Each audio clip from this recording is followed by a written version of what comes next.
Boa tarde, Edson. Boa tarde. Meu nome é Gabriel Brizotti, eu sou estudante de engenharia de computação aqui da Facom. Eu sou a Rafaela, estudante de engenharia de software. Prazer, professor. Prazer. A gente trouxe hoje aqui para ter uma conversa de uma forma mais dinâmica para a gente poder te conhecer. Então, eu gostaria que você começasse dizendo um pouco sobre você, informações que você acha importantes. Meu nome é Edson Norberto Cáceres, eu estou na UFMS desde 1981 e aí tenho participado, né, desde 87, quando criei o curso de computação.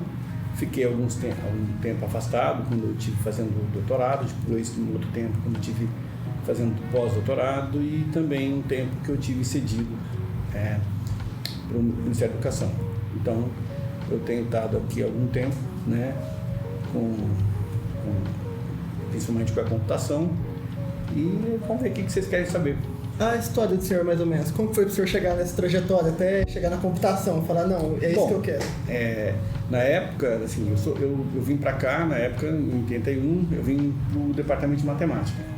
Então, eu fiz concurso para matemática e aí depois, com o tempo, eu fui me interessando pela área de computação e comecei a atuar um pouquinho na área de computação. E depois se pensou em criar um curso, né, de computação, e eu nessa época comecei a fazer parte, né, das pessoas que estavam trabalhando. Na época, quando eu cheguei aqui, depois um pouco depois, nós tínhamos 3 pessoas que atuavam em computação e estatística. Era o professor Sérgio Roberto Freitas, o professor Gilbertino França e a professora Márcia Pinho. E aí eu comecei a participar isso também. O professor Sérgio, na época, ele saiu fazer doutorado, o professor França saiu fazer mestrado, e aí nessa época eu fiquei atuando um pouquinho mais já direto na área de computação. Mas nesse meio caminho, o senhor chegar aí para atuar em computação, o senhor é formado em matemática? Sou formado em matemática, fiz mestrado em matemática. Aí não teve mais nenhuma outra formação que levou o senhor a chegar? Não, aí assim, a matemática e a computação, né, principalmente, assim, dependendo da área de computação que você trabalhar, ela tem um componente matemático muito forte. Sim. Então, na época, quando eu pensei em fazer doutorado, eu pensei, em que áreas que eu poderia fazer. E como eu já vinha trabalhando, estudando algumas coisas de computação, eu fiz alguns cursos também, foi uma coisa mais ou menos natural, né? Então, na época eu comecei a trabalhar com algoritmos, né? Algoritmos paralelos, que de uma certa maneira tem, assim, para você entender toda a complexidade, para você a correção dos algoritmos, você tem que ter uma formação matemática boa também para poder entender essas coisas todas e mostrar e propor algoritmos assim por diante. E por que se torna professor? Bom, eu gosto de dar aula, eu gosto do ambiente, né? Eu sempre brinco, né? Eu vejo vocês, né, todos novos, eu me sinto ainda novo, né? Eu acho que eu tenho ainda cabelo, eu acho que a universidade, os alunos não envelhecem, os alunos são sempre novos. E eu acho que isso é um ambiente muito gostoso, né? Eu gosto de estudar, eu gosto de pesquisar e eu gosto de dar aula, eu gosto muito de dar aula, eu gosto, assim, essa interação de você ver, assim, né, como que o aluno desperta, né? Porque computação, assim, tem pessoas que têm uma, assim, eu falo brinco, né? Tem uma cabeça algorítmica, né? Parece que tudo encaixa ali, né? Outras pessoas, como eu no começo, eu não tinha uma cabeça algorítmica falando do ponto de vista de computação. E aí é muito gostoso, né? Quando você percebe que o aluno daquele estado, assim, a partir daquele momento, nada para ele é mais complexo. Parece que assim, aí ele entende o algoritmo, ele programa melhor, assim, a coisa abre, é muito gostoso, né? E muitas vezes os alunos chegam aqui, alguns têm, já está tudo pronto, mas a grande maioria não tem. E aí quando eles vão fazendo algoritmos, faz fundamentos, vê cálculo, aquela coisa, e aí de repente, aquele boom. E aí ele percebe a diferença entre ele ser um grande usuário de computador, muitas vezes até uma pessoa que sabe resolver situações, né, até complexas, né, sem uma formação de computação, mas aí naquele momento ele passa para o lado de cá, ou seja, ele fala, opa, peraí, computação é diferente. Ele deixa de ser usuário de computação, ele é aquela pessoa que futuramente ela vai produzir computação. né? Ela vai, é diferente. Então é muito gostoso quando você percebe, né? O aluno, ele dá aquele estalo, assim, uma coisa assim que isso acontece geralmente algo de prova 1. E a partir daquele momento, eu falo assim, fica mais fácil, assim, as coisas ficam gostosas. Então é gostoso, isso é uma sensação muito agradável, né, quando você percebe, né, que o aluno entendeu, né, fala, pô, legal. Eu sempre acho muito fascinante essa visão que os professores têm dos alunos, e aí eu queria saber muito qual a sua visão de quando você entrou na faculdade, quais eram as suas expectativas, as suas decepções, talvez. Olha, você fala quando eu entrei como aluno ou como professor? Como aluno. Como aluno. Eu trabalhava, né? Então eu trabalhava e estudava. Então eu trabalhava o dia inteiro, estudava à noite e tinha que rodar, ficava um pouquinho até mais tarde, né? E dormir pouco.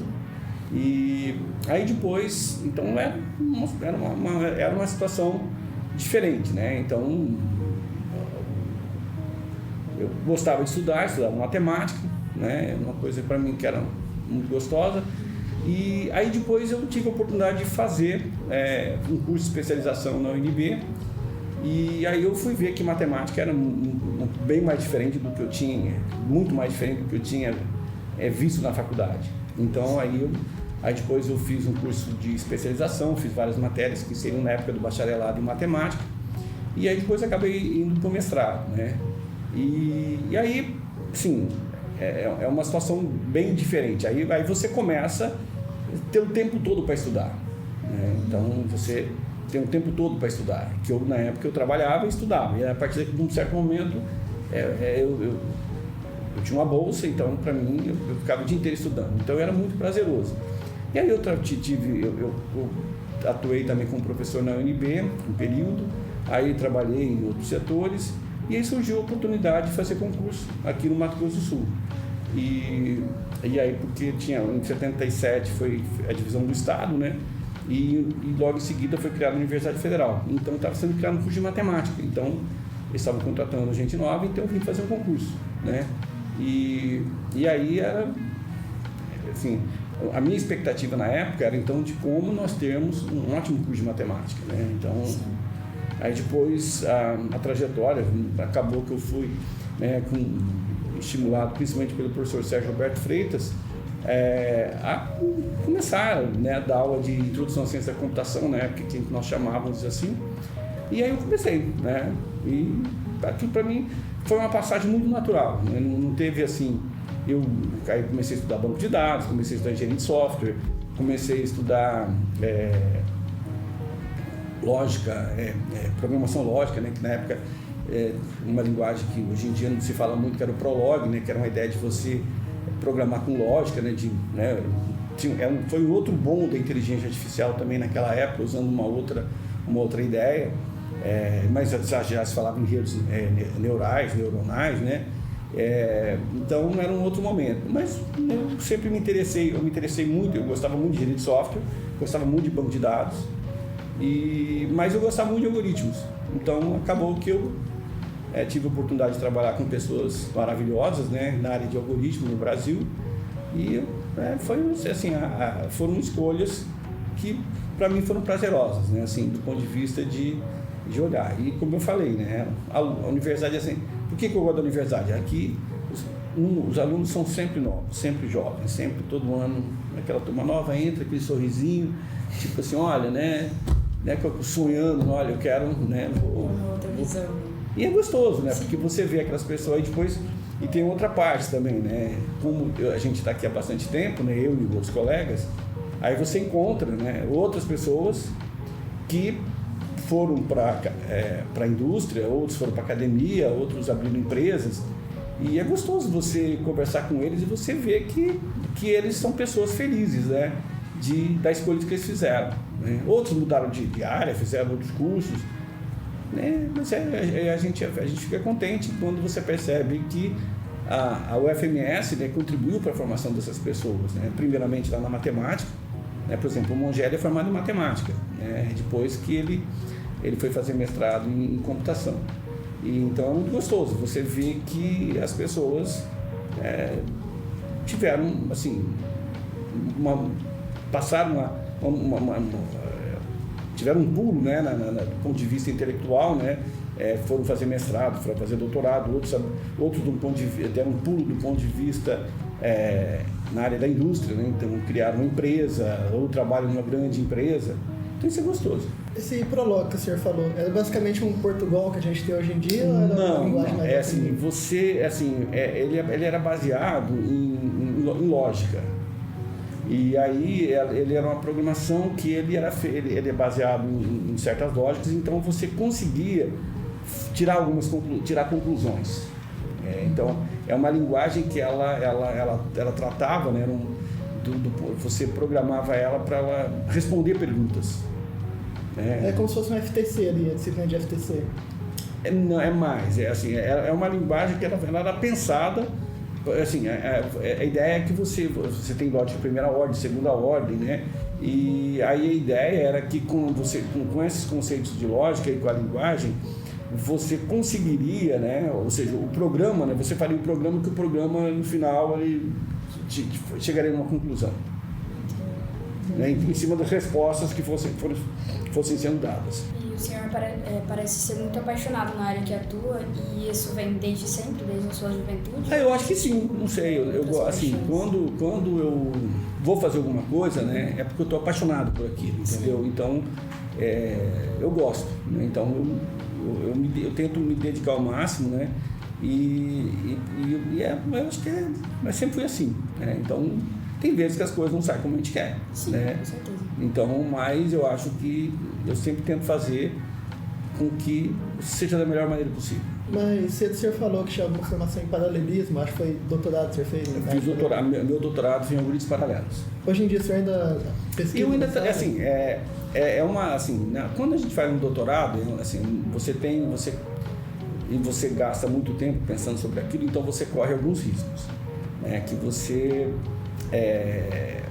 vai querer tentar sempre fazer aquela mesma coisa, que é muito cômodo, né? Aquela área de pesquisa que você tem, que você conhece, e computação de paralela e computação de alto desempenho é uma coisa que, quando eu comecei a fazer, era uma coisa eminentemente teórica, né? Então a gente falava, brincava, olha, se tiver um computador, né, que faça isso, então vai ter uma coisa assim. Então era muito difícil os computadores, para você, hoje em dia, a hora que você fala uma placa NVIDIA aí com 32 GB de memória, 4.000 cores, no nosso tempo você não tinha essas coisas, entendeu? Então era você no máximo que você tinha. Quando, assim, eu lembro de um amigo meu que fazia doutorado nos Estados Unidos, ele trabalhava com uma máquina de memória compartilhada que tinha 8 processadores, se não me engano, uma coisa assim.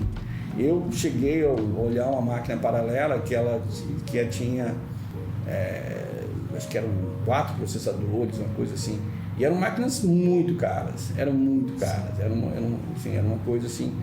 E aí a gente pensava, né, porque a computação paralela, ela, de uma certa maneira, sempre existiu. E aí no final dos anos 80, então ela teve um boom do ponto de vista de você projetar algoritmos paralelos de uma maneira mais teórica, né, do ponto de vista de você provar que aquele algoritmo pode ser paralelizado. O professor Siang, que é um professor da USP, que também trabalha com paralelismo, que eu tive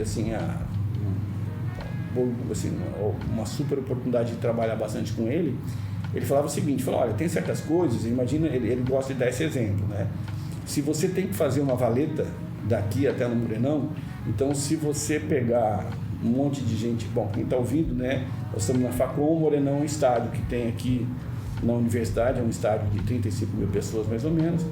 Então se você tiver, então daqui, não sei, deve dar uns 600, 700 metros. Então se você tiver que fazer uma valeta, né? Então se você colocar 100 pessoas trabalhando, uma do lado da outra, não tem problema. Se você botar mais 100, o serviço ou seja, a valeta vai ficar pronta rápida.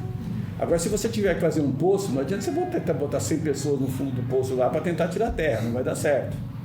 Então, tem certas tarefas que elas são paralelizáveis e tem certas tarefas que não dá para você paralisar. Então, esse é um desafio. E computação de alto desempenho, né, como a gente fala, ele é uma coisa que hoje em dia é uma coisa bem real.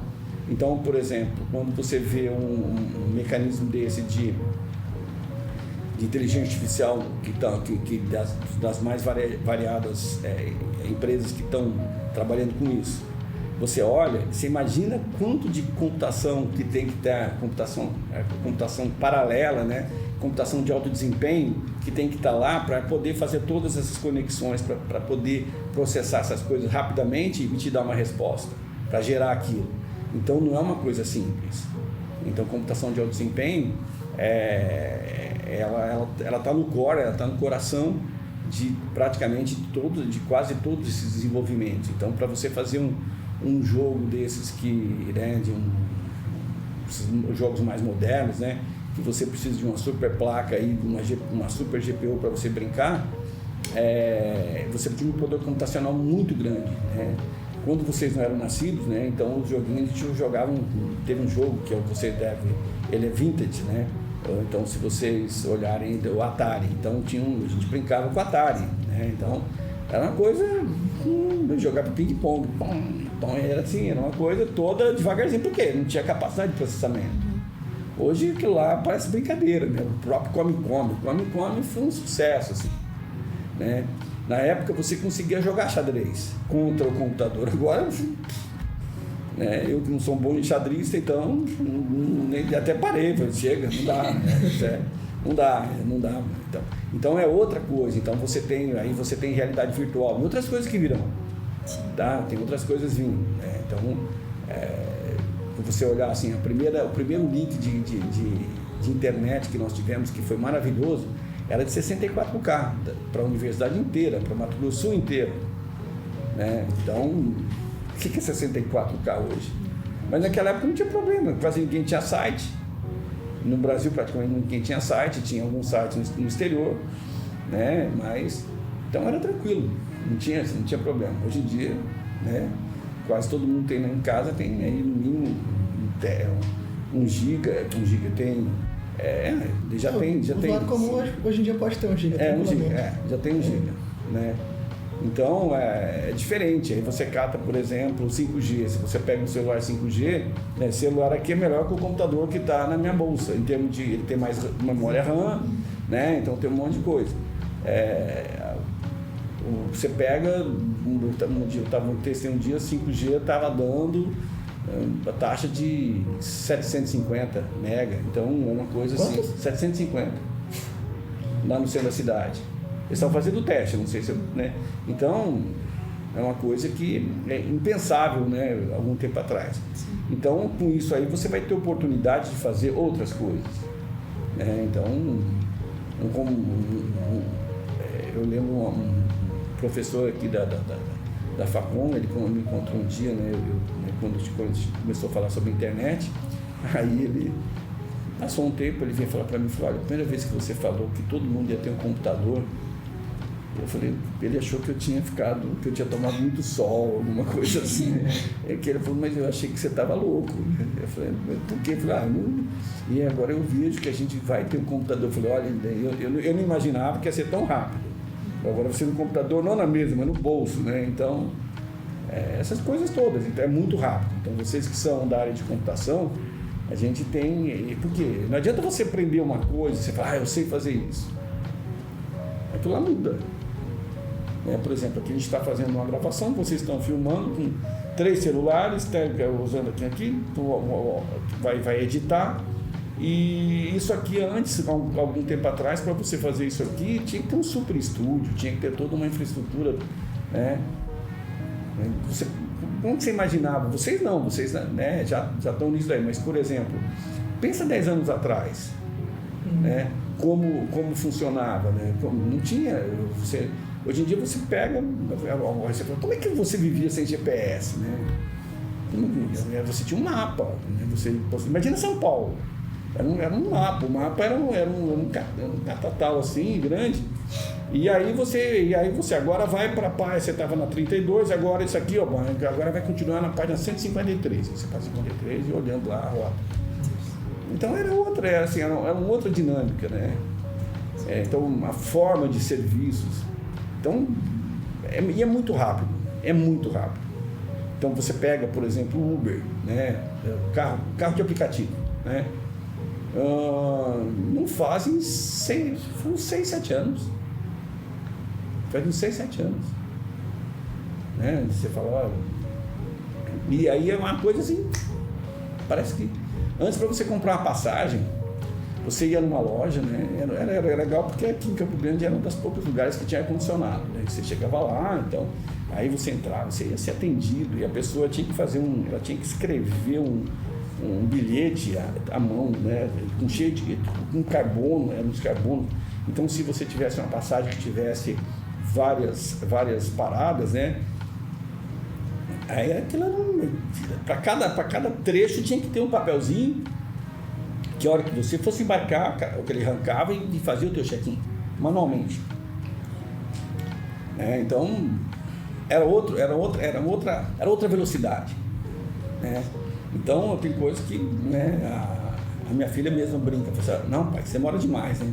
Eu falo, não demora demais, é porque você fica acostumado no outro ritmo, né? É diferente, né? Vocês estão acostumados no outro ritmo. Então a computação, né, a hora que ela entra, né, a gente começou a falar sobre o High Performance Computing, né, HPC, que hoje ela está dentro do coração de toda essa revolução da inteligência artificial, né? Claro, tem uma série de algoritmos complexos ali no meio. É difícil, né? Porque antes quando você pegava há 30 anos atrás, quando você começava a falar de um problema, né, você conseguia explicar, você conseguia ter uma ideia de como é que você transmitia, por exemplo, uma informação do computador e para a unidade de armazenamento e vice-versa. Você entendia aquilo, né? Basicamente, você gravava as coisas numa fita cassete, não sei se vocês sabem o que é isso, né? Então, uma fita cassete, e aí você gravava com 2 sons, um alto e um baixo. E aquilo, né? E aquilo ele passava, e aquilo, o computador, né, você salvava o teu programa com esse conjunto de bits, né? De zeros e uns, numa fita cassete. E depois você carregava esse conjunto de zeros e uns, né? Você conseguia perceber o que estava acontecendo ali, né? Hoje em dia é muito mais complicado. É muito mais complicado, né? Então você não tinha uma interface, então você digitava tudo, né? Então você tinha... Não quero dizer que aquele negócio que aquela situação era melhor que hoje, pelo amor de Deus, não sempre é nada disso, né? Eu só estou dizendo que era mais fácil entender, né? Era mais fácil você entender o que estava por trás, né? O que estava ali, os componentes, assim. Eu assisti uma palestra de um professor recentemente, né? Ele contando, né? Ele tentando fazer uma série de coisas lá. Então você tinha mais domínio, né? Ou seja, a tecnologia, o conhecimento, né, não era uma coisa tão assim. Hoje em dia você pega um circuito eletrônico, um chip desse, é uma coisa fora da caixinha.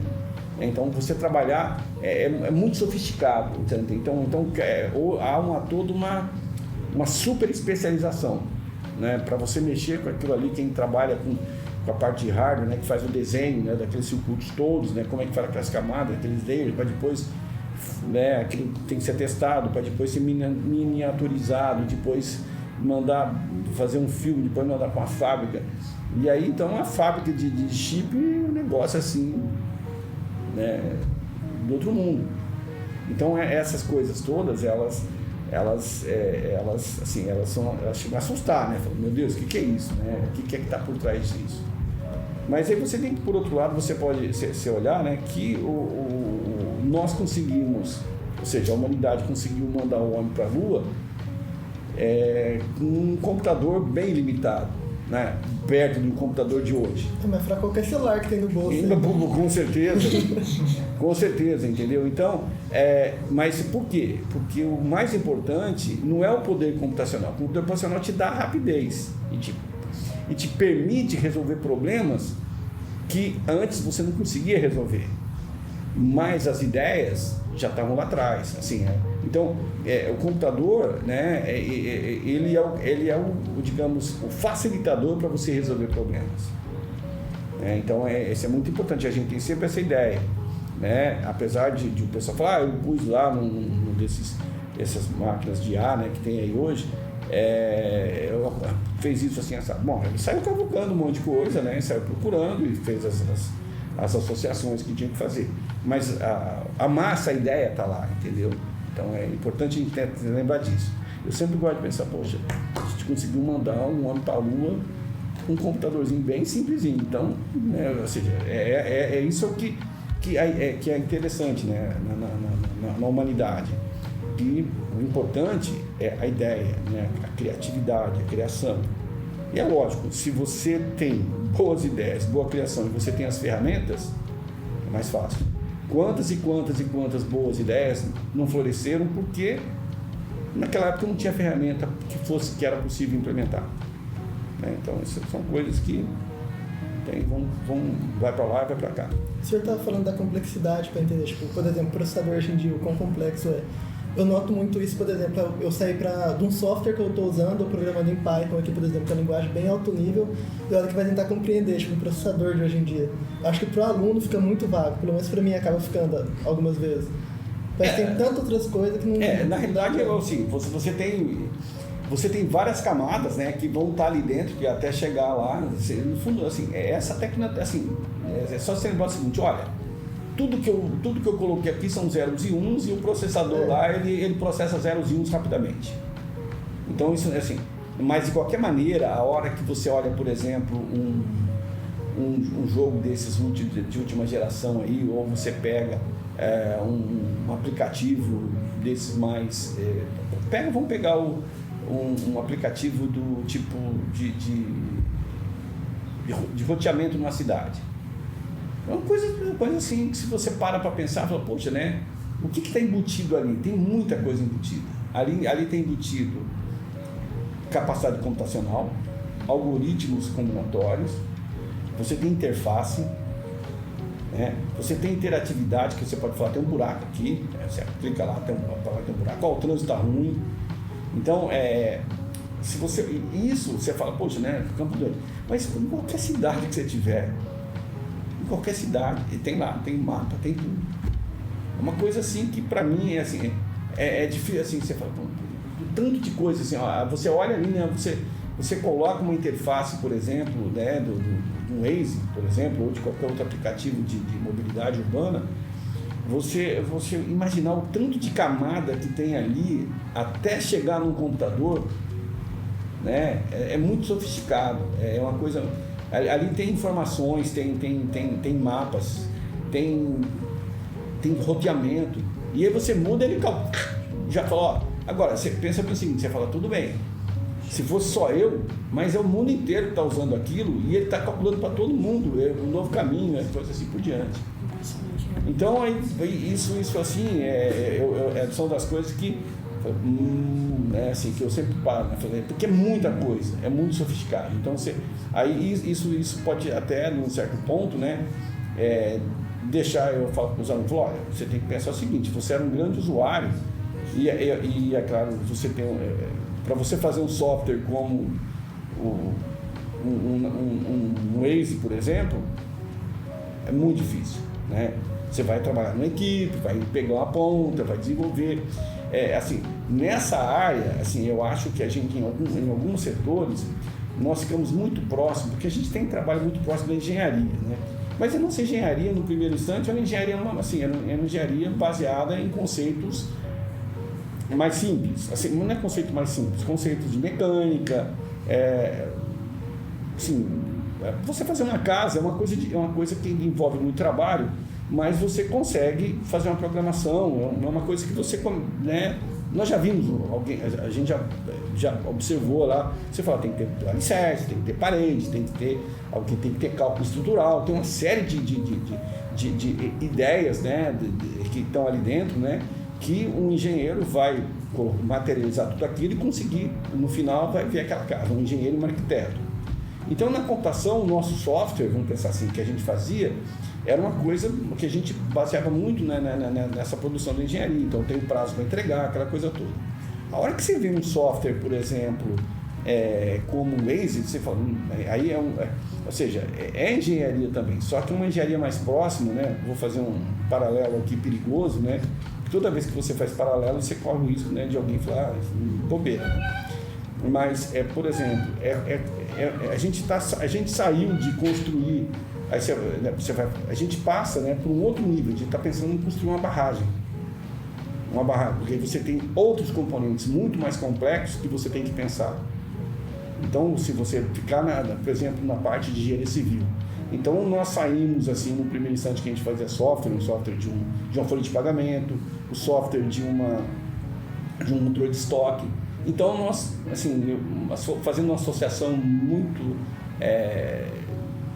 assim, sem muito rigor científico, a gente estava fazendo uma casa, tá? Assim, eram softwares que você teria que colocar. Na hora que você vai para um software desse tipo Waze, você vai para uma coisa tipo fazer uma barragem, que é muito mais complexo, uma usina nuclear, ou um avião, um Boeing, por exemplo, um Embraer, um Airbus, um avião, é muito complexo. Então, a quantidade de coisas que você tem que fazer, de que você tem que controlar, é muito grande. Então, os primeiros sistemas operacionais eram muito simples. Hoje em dia você pega o Windows, você pega o iOS, o OS, né, o software, o sistema operacional da Apple, ou o Linux, um negócio de 1000 camadas, altamente complexo, entendeu? Então, nós passamos assim, no primeiro instante as coisas eram mais simples, mas as ideias são todas lá, o princípio é sempre o mesmo, ou seja, você fazer uma barragem ou você fazer uma casa, você tem que se preocupar com fenômenos físicos, você tem que se preocupar com estrutura, você tem que se preocupar com força, você tem que se preocupar com problema de fluxo, tem uma série de coisas que você tem que levar em consideração. Um avião, a mesma coisa, você tem que levar em consideração todas as leis da física, a matemática envolvida, essa coisa toda. E nós também, a gente vai trabalhar com a desse, tem um algoritmo, tem isso, tem então. Então é mais ou menos por aí.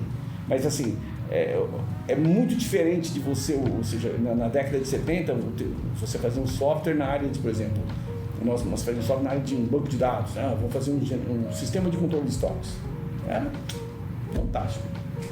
Hoje é uma coisa um pouco mais complexa. Você ia falando sobre paralelismo naquela hora. Uma coisa que a gente tem reparado desde 2010, 2012 ali, parece que diminuiu a quantidade, vamos supor, de clock que a gente tem nos processadores, começou a aumentar a quantidade de transistor, diminuiu a litografia e a quantidade de núcleo também. Então o mercado tende a atender para essa área de paralelismo. Você não consegue, assim, chega um ponto, né? Eu não sou da área de arquitetura de computadores, então corro o risco de falar alguma coisa que não seja muito correta. Mas o que a gente escuta era o seguinte, né? Assim,